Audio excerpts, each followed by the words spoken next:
السلام علیکم ورحمۃ اللہ وبرکاتہ۔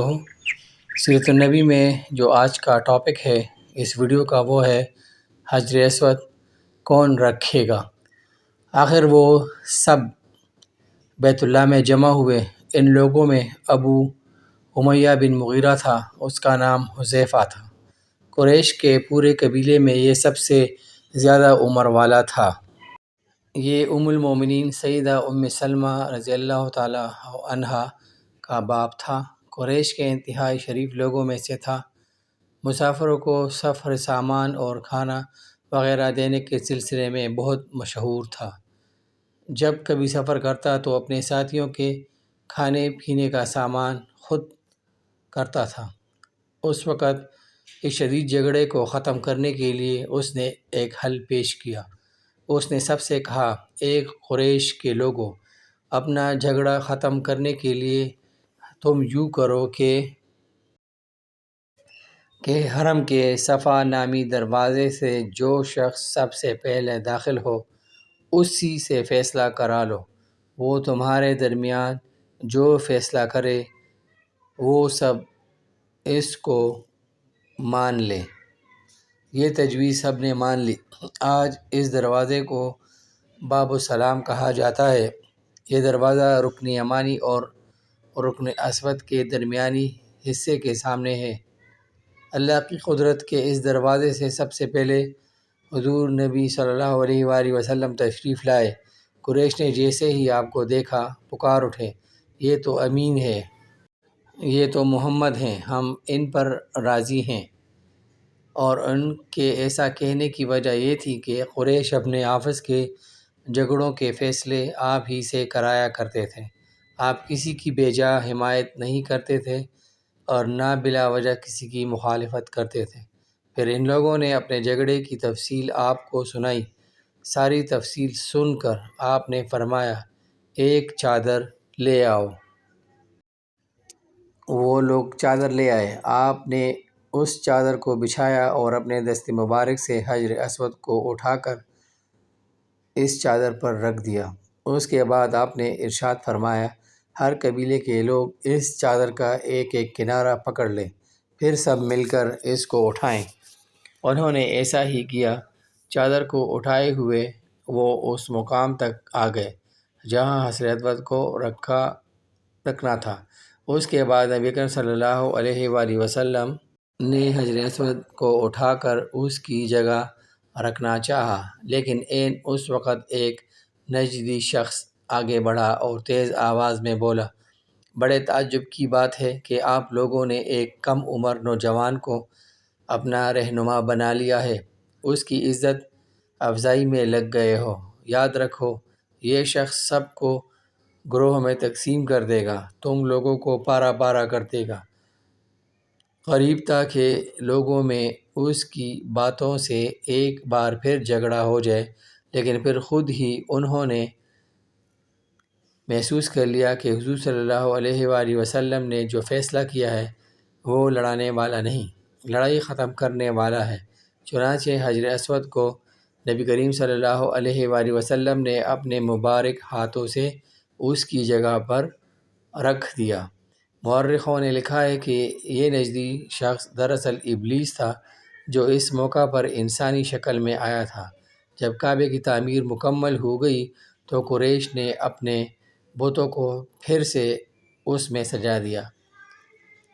کعبے کی تعمیر جو قریش نے کی تھی یہ چوتھی تعمیر تھی۔ سب سے پہلے کعبے کو فرشتوں نے بنایا تھا۔ بعض صحابہ نے فرمایا ہے کہ زمین و آسمان کو پیدا کرنے سے پہلے اللہ تعالیٰ کا عرش پانی کے اوپر تھا۔ جب عرش کو پانی پر ہونے کی وجہ سے حرکت ہوئی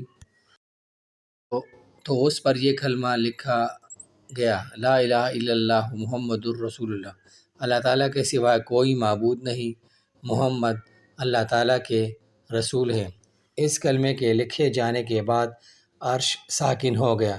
پھر جب اللہ تعالیٰ نے آسمانوں اور زمین کو پیدا کرنے کا ارادہ فرمایا تو اس نے پانی پر ہوا کو بھیجا۔ اس سے پانی میں موجیں اٹھنے لگیں اور بخارات اٹھنے لگے۔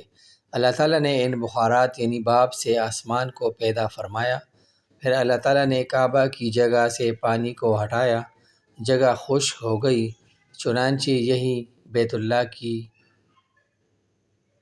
جگہ ساری زمین کی اصل ہے اور اس کا مرکز ہے۔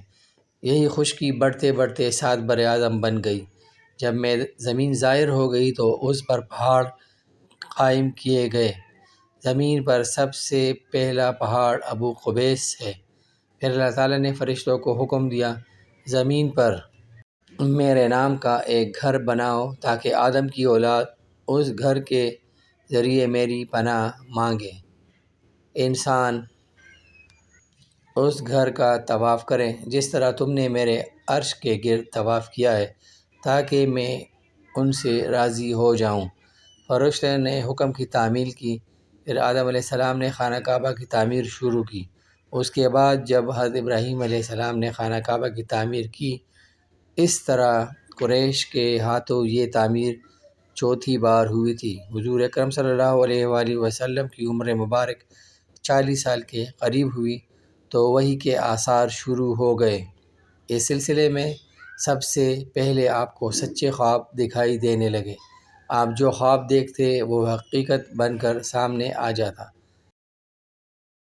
اللہ تعالیٰ نے سچے خوابوں کا سلسلہ اس لیے شروع کیا کہ اچانک فرشتے کی آمد سے کہیں آپ خوفزدہ نہ ہو جائیں۔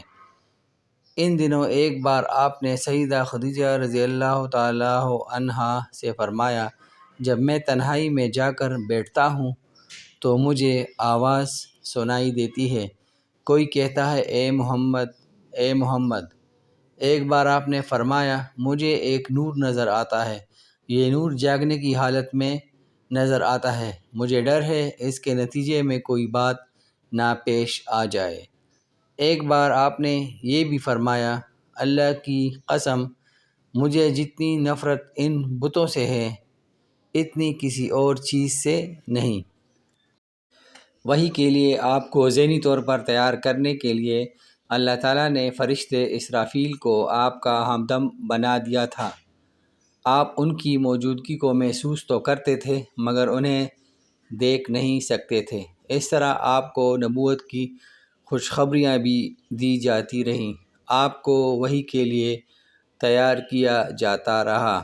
اللہ تعالیٰ نے آپ کے دل میں تنہائی کا شوق پیدا فرما دیا تھا، چنانچہ آپ کو تنہائی عزیز ہو گئی۔ آپ غار حرا میں چلے جاتے اور وہاں وقت گزارتے۔ اس پہاڑ سے آپ کو ایک بار آواز بھی سنائی دی تھی، میری طرف تشریف لائیے اے اللہ کے رسول۔ اس غار میں آپ مسلسل کئی راتیں گزارتے، اللہ کی عبادت کرتے۔ کبھی آپ 3 راتوں تک وہاں ٹھہرے رہتے، کبھی 7 راتوں تک، کبھی پورا مہینہ وہاں گزار دیتے۔ آپ جو کھانا ساتھ لے جاتے جب ختم ہو جاتا تو گھر تشریف لے جاتے۔ یہ کھانا عام طور پر زیتون کا تیل اور خشک روٹی ہوتا تھا، کبھی کھانے میں گوشت بھی ہوتا تھا۔ غار حرا میں قیام کے دوران کچھ لوگ وہاں سے گزرتے اور ان میں کچھ مسکین لوگ ہوتے تو آپ انہیں کھانا کھلاتے۔ غار حرا میں آپ عبادت کس طرح کرتے تھے، روایات میں اس کی وضاحت نہیں ملتی۔ علماء کرام نے اپنا اپنا خیال ضرور ظاہر کیا ہے۔ ان میں سے ایک خیال یہ ہے کہ آپ کائنات کی حقیقت پر غور و فکر کرتے تھے اور یہ غور و فکر لوگوں سے الگ رہ کر ہی ہو سکتا تھا۔ پھر آخرکار وہ رات آ گئی جب اللہ تعالیٰ نے آپ کو نبوت اور رسالت عطا فرما دی، آپ کی نبوت کے ذریعے اپنے بندوں پر عظیم احسان فرمایا۔ وہ ربیع الاول کا مہینہ تھا اور تاریخ 17 تھی۔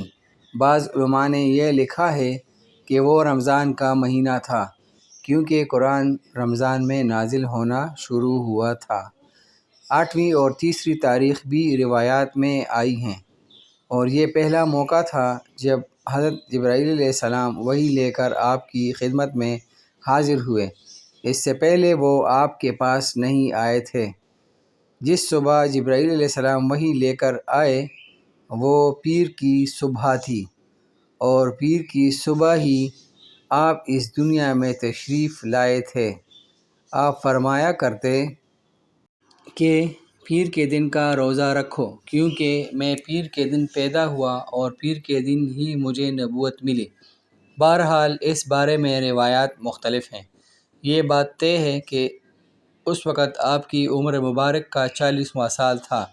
آپ اس وقت نیند میں تھے کہ جبرائیل علیہ السلام تشریف لائے۔ ان کے ہاتھ میں ایک ریشمی کپڑا تھا اور اس کپڑے میں ایک کتاب تھی۔ سیرت النبی کی ویڈیوز کا سلسلہ ابھی جاری ہے۔ امید ہے کہ آپ لوگوں نے پچھلی ویڈیوز دیکھی اور سنی ہوں گی، تو آپ کو یہ ویڈیو اور اگلی ویڈیو سمجھ میں آتی جائیں گی۔